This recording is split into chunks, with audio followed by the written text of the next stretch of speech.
Hi friends, welcome to our channel Alakananda designs. మనం ఈ skirt అనేది కటింగ్ స్టిచ్చింగ్ ఎలా చేయాలనేది నేర్చుకుందాం. నేనైతే దీనికోసం శారీ యూస్ చేశాను, స్కర్ట్ టాప్ కోసం. మీరైతే 3 మీటర్స్ ఫ్యాబ్రిక్ అయితే సరిపోతుంది. ఇది మినీ స్కర్టే కాబట్టి 3 మీటర్స్ అయితే సరిపోతుంది. నేను ఇప్పుడు ఎలా కటింగ్ చేయాలనేది చూపిస్తాను. నేను ఆల్రెడీ మెజర్మెంట్స్ అనేది ప్రీవియస్గా రాసుకుని పెట్టుకున్నాను. మీరు కూడా మెజర్మెంట్స్ ముందుగానే తీసుకోవాలి. ఇలా ఒక ఫోల్డింగ్ చేసి కోన్ షేప్లో ఒక ఎడ్జ్ని ఇంకో ఎడ్జ్కి కలిపి కోన్ షేప్లో వచ్చే విధంగా ఇలా వీడియోలో చూపిస్తున్నా కదా, అలాగా ఫోల్డింగ్ చేయాలి. చేసిన తర్వాత మీ వేస్ట్ లూజ్ని మెజర్ చేసుకుని డివైడెడ్ బై 4 కలపాలన్నమాట. నేను ఇక్కడ 24 తీసుకున్నాను. 28 డివైడెడ్ బై 4 చేస్తే 7 వచ్చింది. దానికి ఒక హాఫ్ ఇంచు మనం ఖర్చులకి అంటే స్టిచ్చింగ్ చేస్తాం కదా, ఆ హాఫ్ ఇంచు 7.5కి మనం మార్క్ చేసుకోవాలి. ఇక్కడ క్రాస్గా 7.5 పెట్టుకుని పైనుంచి కోన్ ఎడ్జ్ నుంచి ఎంత వచ్చిందో మెజర్ చేసుకుని రెండో ఎడ్జ్లో కూడా అంతే మెజర్మెంట్స్ వచ్చేలాగా మెజర్ చేసుకోవాలి, అడ్జస్ట్ చేసుకోవాలి. మనం కర్వ్ షేప్ కొంచెం లైట్గా కర్వ్ షేప్లో మెజర్ చేసుకోవాలి. ఫుల్ లెంత్ వచ్చి 30 ఇంచెస్ పెడుతున్నాను. అంటే నేను హాఫ్ స్కర్టే తీసుకుంటున్నాను కదా, అందుకే 30 ఇంచెస్.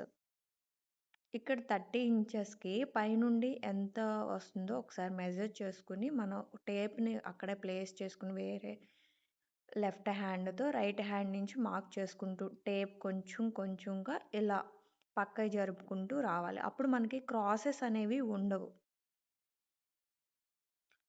మనం ఇలా చేయడం వల్ల క్రాసెస్ ఉండవు.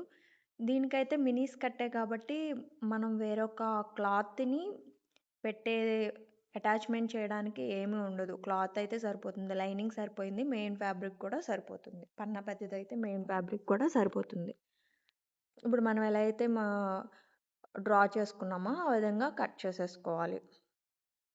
మనకి ఇది అంబ్రెల్లా కట్ కాబట్టి వేస్ట్ దగ్గర పట్టేయడం లాంటిది ఏమీ ఉండదు, లూజ్ ఎక్కువే ఉంటుంది. అదే స్ట్రైట్ కట్ అయితే మనం ప్రిల్స్ పెట్టుకుంటాం కాబట్టి సరిపోతుంది. ఇప్పుడు మనం మెయిన్ ఫ్యాబ్రిక్ కూడా 4 ఫోల్డింగ్స్ చేయాలి. ఒక ఫోల్డింగ్ చేసి దాన్ని కోన్ షేప్లో ఫోల్డింగ్ చేసుకోవాలి. మనం లైనింగ్ని మెయిన్ ఫ్యాబ్రిక్ మీద ప్లేస్ చేసి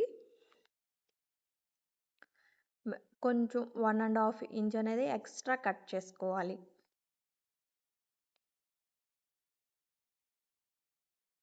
ఇలా కట్ చేసుకున్న తర్వాత ఒక మెయిన్ ఫ్యాబ్రిక్ 3 ఇంచెస్ ఉండేలాగా మనం స్ట్రైట్ పీస్ ఒకటి తీసుకుంటున్నాం. స్ట్రైట్ పీస్ తీసుకోవచ్చు లేదా కొంచెం క్రాస్ తీసుకోవచ్చు. అంబ్రెల్లా కాబట్టి క్రాస్ తీసుకోవచ్చు. ఇక్కడ ఫ్యాబ్రిక్ అనేది చాలా క్రాసెస్ వస్తుంది. స్ట్రైట్ కట్ చేసినా క్రాసెస్ వస్తుంది. ఫ్యాబ్రిక్ అయితే బాలేదు. నేను చాలా ఇబ్బంది పడుతూ స్టిచ్ చేశాననమాట. ఇప్పుడు మనం లైనింగ్ని మెయిన్ ఫ్యాబ్రిక్ని అటాచ్ చేసేస్తున్నాం. చెప్పా కదా పీసులు పీసులు వచ్చేస్తుందని. అందుకే నేను లైనింగ్ మెయిన్ ఫ్యాబ్రిక్ అనేది ఒకసారి అటాచ్ చేసేస్తున్నా.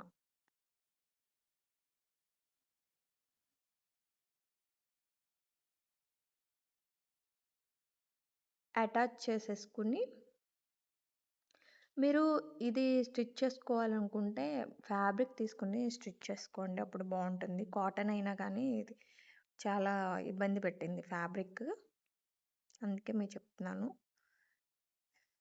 ఇక్కడ మనం వేస్ట్కి వేసే బెల్ట్ ఎడ్జెస్ స్టిచ్ చేసుకుని ఇలా స్టిచ్ చేసేసుకోవాలి. అంటే నేను ఎలాస్టిక్ వేద్దాం అనుకోవట్లేదు, అందుకని చెప్పేసి నేను హుక్స్ పెడదామని చెప్పేసి 3 ఇంచెస్ తీసుకున్నా. ఫోల్డ్ చేసుకునేసరికి 1 ఇంచెస్ వస్తుంది మనకి. కొంచెం ఖర్చులు ఎక్కువ పెట్టుకుని స్టిచ్ చేసుకోవడం మంచిది. ఇలా ఫోల్డ్ చేసుకుని అటాచ్ చేసిన తర్వాత రైట్ సైడ్ తిప్పుకొని అటాచ్ చేసుకోవాలి. దాన్ని మళ్ళీ రివర్స్ తిప్పుకొని ఇలా ఒక హాఫ్ ఇంచు లోనకి ఫోల్డ్ చేసుకుని ఇలా స్టిచ్ చేసేసుకోవాలి, స్ట్రైట్ స్టిచ్.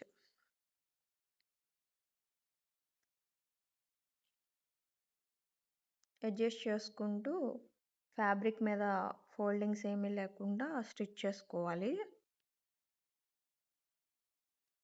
ఇప్పుడు ఎక్స్ట్రా ఉన్న ఫ్యాబ్రిక్ అనేది ఎడ్జ్లో ఫోల్డ్ చేసుకుని కట్ చేసుకుంటే సరిపోతుంది.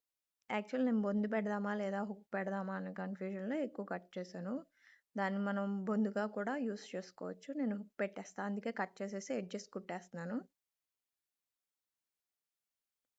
తర్వాత మనం మెయిన్ ఫ్యాబ్రిక్ ఉంది కదా, మనం ఓపెన్ పెట్టుకుంటాం వన్ సైడ్. ఆ సైడు ఒక 1 ½ ఇంచు, హాఫ్ ఇంచ్ వరకు ఫోల్డ్ చేసుకొని 3 ఇంచెస్ డౌన్‌కి వరకు స్టిచ్ చేసుకోవాలి. ఇక్కడ నేను ఎడ్జెస్‌లో జిగ్‌జాగ్ చేస్తున్నా. జిగ్‌జాగ్ కూడా చాలా కష్టమైంది. జిగ్‌జాగ్ చేసిన దాని మీద ఇలా లేస్ అనేది యాడ్ చేస్తున్నాను.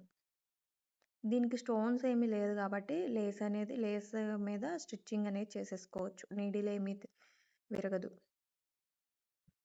స్కర్ట్ స్టిచ్ చేయడం అనేది చాలా ఈజీ. 2 పీసెస్ ఇది చూడండి 5 మినిట్స్‌లోనే మొత్తం కటింగ్, స్టిచ్చింగ్ కూడా అయిపోయింది.